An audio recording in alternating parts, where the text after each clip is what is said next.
Hey everyone, let me get everything situated here very quickly. But I'm going to open up the chat room. So if you guys have any questions going into rounds 2 and 3, then let me know. But yeah, right now I'm pretty excited. This is my favorite day. This is actually my favorite day of the draft. I enjoy rounds 2 and 3 because it's still guys that you definitely know, but I think this is where you can really find the steals, really find some impact players. So looking forward to that. Let's put on ESPN here. Broth is in the chat representing. Let's go, Broth. Thanks for calling in to the podcast today as well. Just appreciate it. And Broth did a real good job running the live mock draft that I was a part of as well. So here we are. All right, got about 12 minutes.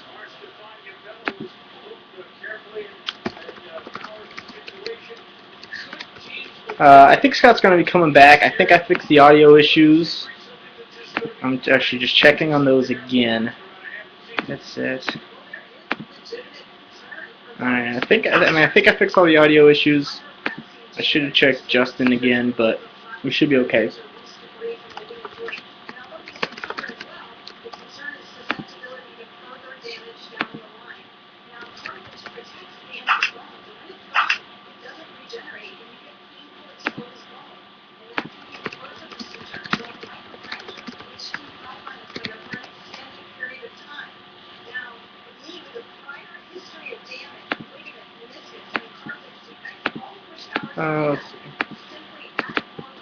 Answering some quick Twitter questions here.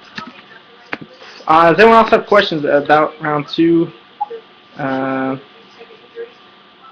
Hey, Canberra, welcome, man. Welcome from Australia. We got people all over the place. We had some people from UK yesterday. Now we got Jack from Australia. Dan Saint stepping in. D Saint coming back. I enjoyed his questions and commentary yesterday. Broth obviously is back. And there we go. Everything's working out. I think everything's good. WMD for Michigan and got a little Illinois. Cornerbacks. That's for the Lions scheme. Yeah, I think the Lions scheme, their DB scheme is fairly diverse. So I don't know.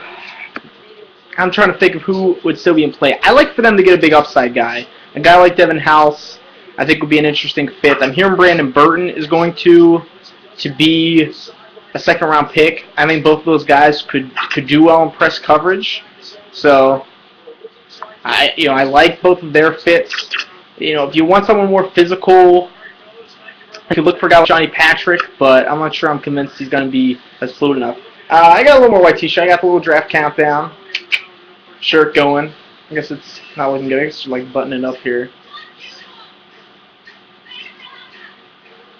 Lions corner, everything here going outside line. Yeah, I have the Lions. Actually, let me put.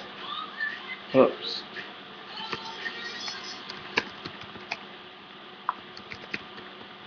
Yeah, I actually have the. Actually, I have mine going outside linebacker. I'm taking Bruce Carter. In the second round. Let me post up my second, third round mock draft that I posted over on the Draft Countdown forums. I have that posted up over there if you want to check it out. That is a Draft Countdown shirt, Tom. That's a little polo that we wear down Senior Bowl. So, but yeah, I have the Lions taking Carter in round 2. I think I have them going corner in round 3. If I remember correctly, yeah, Bruce Carter round 2, and then Curtis Marsh out of Utah State. That's another guy like for that system. Jeff Mayon's in the house. Excellent. We're up to 27 viewers. Yesterday we were consistently between 80 and 100 throughout the day. So definitely tell your friends, if there's anyone else you know from websites that you go to, let them know about this if you enjoyed it yesterday. We'll be doing the same thing. Yeah, Tom, if you get to the Senior Bowl, it was an awesome experience. Definitely let us know. We'll try to hook you up maybe with some media stuff. Get it. Aaron Williams. I'm interested to see where Aaron Williams goes. Right now I'm going to Dallas, but I hear they like Raheem Moore a little bit more than Aaron Williams for that safety position. So So I think Aaron Williams may fall a little bit. Maybe a team like Houston takes him, but I think they're looking for someone with a little more upside. LeSure go to the Giants to replace Jacobs. It's possible. I won't throw it out there. But with the Giants going with best player available in Prince Mukamara in the first round, for me, I think, I don't know if they're going to take a running back. I don't think the Giants can take a running back today. I just don't see it. Green Bay picks. I have Green Bay taking Dante Mock in the second round. I feel like this is a player that they might try to draft with that upside. And then I have them taking Denarius Moore, wide receiver from Tennessee. Name to watch out for today. Denarius Moore, a Tennessee wide receiver. He's rising up towards Ja Reed, offensive tackle from Central Florida. He's a name to watch out for. He's going to go today. So, do I really think Mock can play? I don't. But someone's going to draft him pretty high. He's a nice fit of that. Cranston, I haven't seen any 3-4 tape of Shear. It's because he didn't play any 3-4. Javal Shear only played in the 4-3 at Pitt. It was a standard system. So I've seen a few of his games live. I've seen every game that he's played. I think he can stand up, but it's going to be a transition. Definitely, we see San Diego going with their 2 second-round picks. San Diego's tough. San Diego's a tough team to mock for. I have them taking Martez Wilson with one of the picks as an outside linebacker. Get themselves a pass rusher. Not sure if he falls that far. Other second, I have them taking Tandon Doss, wide receiver from Indiana, who's more of a bigger guy. That might be a little high for Doss, but he's a Chargers type of wideout. I'll say that. And then San Diego's other pick, and they have them taking Shane Vereen in the 3rd round out of Cal, and Marcus Gilchrist, defensive back out of Clemson. Could play safety, so go on. How would I rate the pick of Sherrod? I like the pick of Sherrod. The guy's really intelligent, fits in with Green Bay's system very, very well. I like the Sherrod pick. Actually, I think I can remove this until Scott calls in. Actually, I just buttoned it up. But I like the Sherrod pick. They're basically cementing. If you remember 2 years ago, that offensive line was terrible, and honestly, the offensive line itself still wasn't great last year, despite winning the Super Bowl. So I think Sherrod's going to come in offensive guard. First pick of the 2nd round. It depends. If New England stays there, I'm going with Akeem Ayers. If someone trades up, I'm going to go with Colin Kaepernick. How about that? Do I think San Diego moves up? I have a feeling San Diego might move up for someone. Terrence Tolliver go to Chargers on day 3. Terrence Tolliver's a Chargers type of player, I'll say that. Oh, Viday reminded me, I gotta get the food. Peanut butter meltaways, let's get them. I got peanut butter meltaways, I got tea.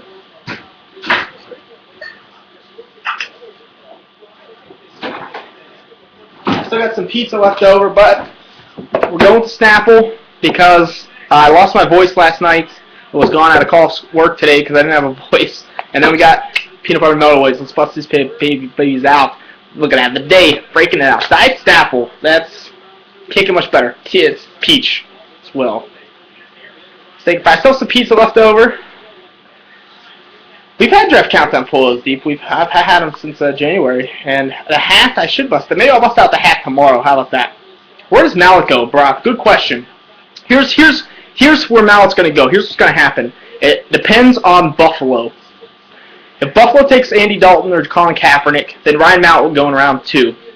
If they don't, if they pass on a quarterback, then I think Cincinnati will take Dalton, Raiders will take Kaepernick, and Ryan Mallett could fall out of round 2. Don't be surprised if he is not available, if he's still available, in round 3. Here Ryan Mallett could fall a little bit, so we'll see.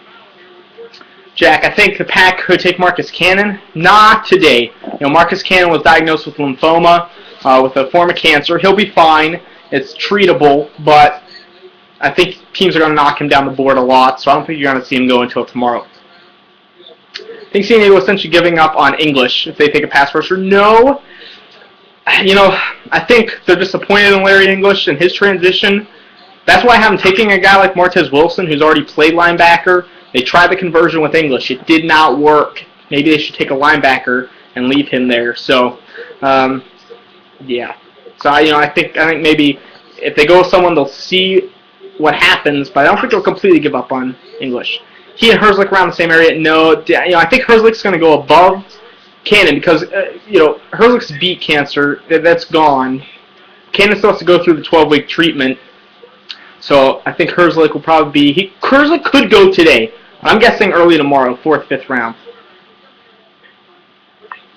Yeah, you know, Justin Houston, AJ Smith doesn't necessarily like that character. He doesn't really care about the character concerns, so Justin Houston could be interesting. I have him falling to the Chiefs in the second round. Best fit for Arizona at outside linebacker. I think Brooks Reed's the best fit at outside linebacker for Arizona, to be honest with you. I like that versatility. Martez Wilson, also a very good fit. I'd say one of those two guys is Arizona's best bet. The Chiefs, I had Justin Houston in round 2. And then in round 3, I have him taking Kenrick Ellis, the nose tackle. A lot of teams have Reed as a round 4 talent.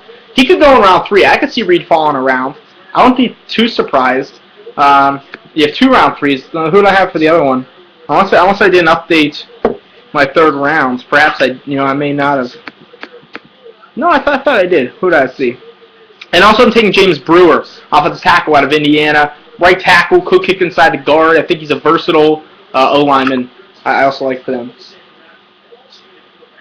You know, for Brooks Reed, I think it depends on. I think 4-3 teams probably have him as a round 4, round 5 guy, but 3-4 teams may have him as a second, third round guy.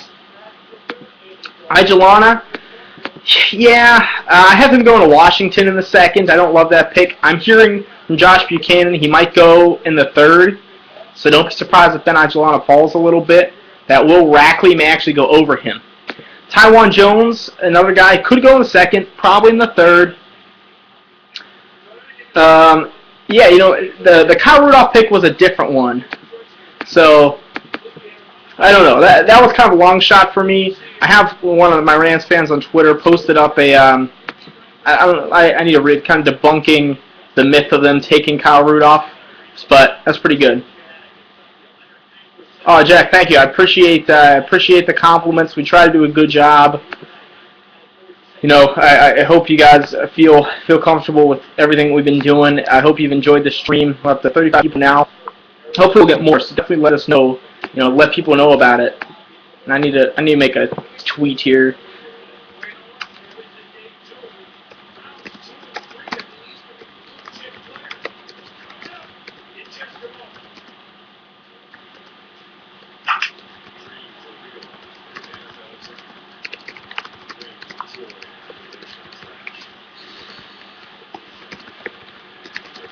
All right.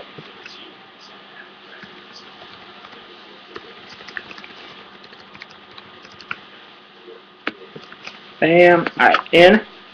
Quan Sturdivant and Mason Foster. I see them both as more third-round picks. I hope Mason Foster takes in the second. He deserves to be a second-rounder. But, you know, but for me, I definitely think that he's going to go in the third. From what I've been hearing, maybe early third, solid player, just not being dynamic could be a problem. Quan Sturdivant, I think he's a little small. I think third-round pick for both of them. Thank you, Viday. I'm not sure if that was a nice backhanded compliment. Oh, jeez. Justin Houston or Martez Wilson for the Lions of 44. I could see it. I just don't know if they're going to address the defensive line with Houston. Just keep going D-line. Wilson is an intriguing fit. I don't think it's the best fit. Casey Matthews. I'm not a big fan of Casey Matthews. I think he's a special teamer. I think he might go today. He may go in the third round, but I'm not a huge fan. And inside linebacker for the 3-4, maybe. I think he's more a rotational player. But the Bloodlines. Oh my goodness, his brother plays. He must be good. Man, I just said we could have Mallet, Dalton, and Kaepernick 33, 34, 35. That'd be interesting. I'd be down. Okay, we started. Let's get first peanut butter melt away. Peanut butter melt away. Here we go. Viday, you ready?